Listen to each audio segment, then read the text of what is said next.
Would a mythology for our time need gods and heroes? This is the 11th in my series on making a mythology or worldview or philosophy for today. So we've been entertaining the idea that speculative fiction in some ways serves as our mythology today. As Carl Jung pointed out long ago, yesterday's angels have become today's UFOs.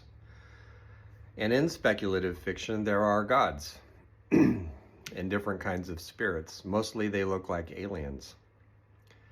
So in my Assembling Tyrannia cycle, which includes my Lamplighter trilogy, the powers with a capital P fill in that role. You could think of them as Jung's archetypes, but extended to cosmic dimensions. I mentioned one in the previous video. So Bellum is the name of the archetype of war that exists in all times, all places, probably on all planets. Trickster is another universal archetype. It's confusing sometimes because Jungian writers will just take something that they wish was eternal and say it's an archetype. I always look to nature. Does it exist in nature? If it doesn't, it's probably not an archetype. But in any case, the powers, there's 30 of them in my fiction, serve that role. And we can be in a conscious relationship to them.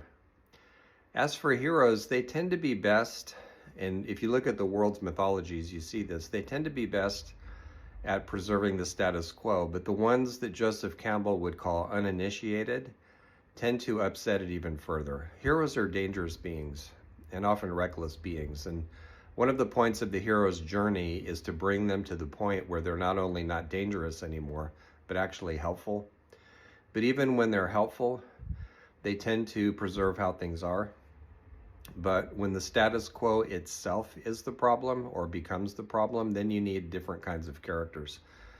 So my fiction, to use mine as an example, which I've been doing throughout this video series, has complex characters, many of whom don't identify as heroes at all, but they find themselves in the thick of conflict, of events that are perilous and other things they have to step up to. And there are a couple of heroes in my fiction. So one of them, Captain Nigel Calvert, appears in the novel Lamplighter, third novel of the trilogy.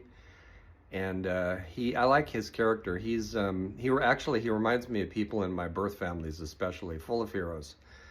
And he's a retired Marine. He knows his place. He's an example of a hero who has gone through the hero's journey.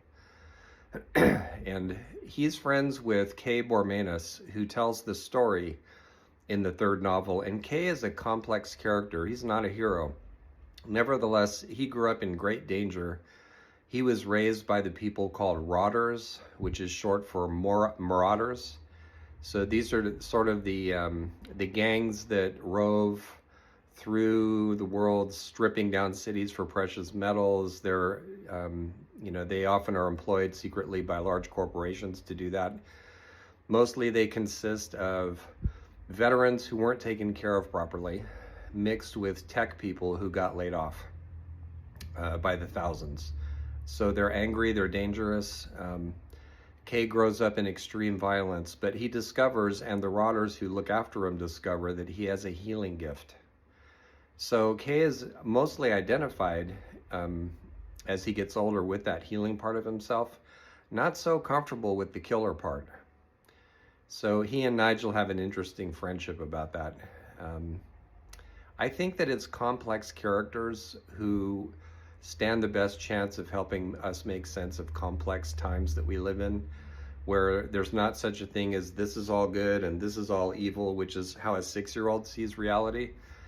We need more adult views of how complex things are and how to navigate them. And in the case of people like Kay and some of the other characters in my novel, they can see different sides of the issues. And when they don't, other characters step in and say, this is where you need to be more fluid in your perceptions or less binary or whatever it is. So I think those are the characters for our time that will help us move forward together.